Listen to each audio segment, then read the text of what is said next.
मावळ लोकसभेच्या जागेवरून आता राजकारण व्हायला सुरुवात झाली आहे। खरं तर महायुती असताना देखील आरोप प्रत्यारोपाच्या फैरी झडत आहेत।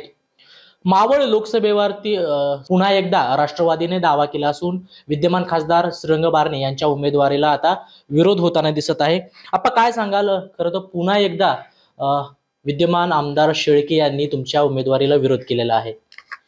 मी तुम्हाला स्पष्ट सांगतो, याही अगोदर सांगितलेले आहे, कोण विरोध करतो, काय करतो, राजकीय भावनेने करतो, कुठल्या सुडापोटी करतो किंवा कोण त्यांना विरोध करायला सांगतंय, हे खरं तर तुम्ही तपासून पहा।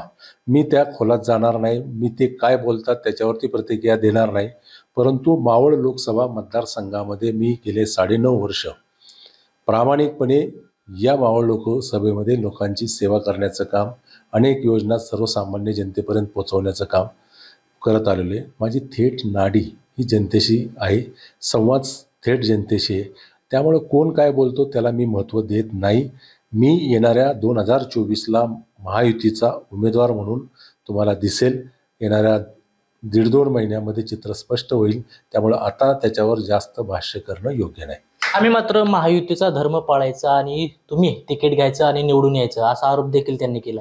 त्यांनी काय आरोप केला त्याला मी महत्त्व देत नाही। महायुतीमध्ये भारतीय जनता पक्ष, शिवसेना ही सुरुवातीपासून आहे। माननीय अमितजी शाह, माननीय देवेंद्रजी फडणवीस, माननीय एकनाथजी शिंदे यांच्याबरोबर काय ठरलं कदाचित त्यांना माहिती नसेल, त्यांनी ते जाणून घ्यावं। पिंपरी विधानसभेचे आमदार अण्णा बनसोडे यांनी देखील एक वक्तव्य केले की अजित पवारांचे सुपुत्र यांनी मावळ लोकसभेत निवडणूक लढवावी, ते जिंकून येतील। ठीक आहे, त्यांनी कुठं निवडणूक लढवायची किंवा काय लढवायची किंवा काय दावा केला, मला त्या दाव्याशी काही घेणं देणं नाही। मी माझ्यापुरतं बोलतो। मावळ लोकसभा मतदारसंघामध्ये मी प्रामाणिकपणे काम करतो। त्यामुळे कुणी काय बोललं त्याच्यावर मी प्रतिक्रिया देणं योग्य होणार नाही। मी कुणी बोललंय त्याच्यावरती कुठल्याही प्रकारची प्रतिक्रिया देणार नाही। ते लोक सांगतील, मावळची जनता सांगेल। हे तुमच्याकडे जे आरोप करतात ते राजकीय सुडापोटी करतात, त्यामुळे त्याच्या तुमच्या बातम्या होतात आणि याला मी जास्त महत्त्व देत नाही। तर एकूणच पाहता की राष्ट्रवादी अजित पवार गटाकडून विद्यमान खासदार बारणे यांच्या उमेदवारीला विरोध होत असतात, यावरती बोलण्यास टाळाटाळ केलेली आहे। कृष्णा पांचाळ, मुंबई तक, पिंपरी चिंचवड, पुणे।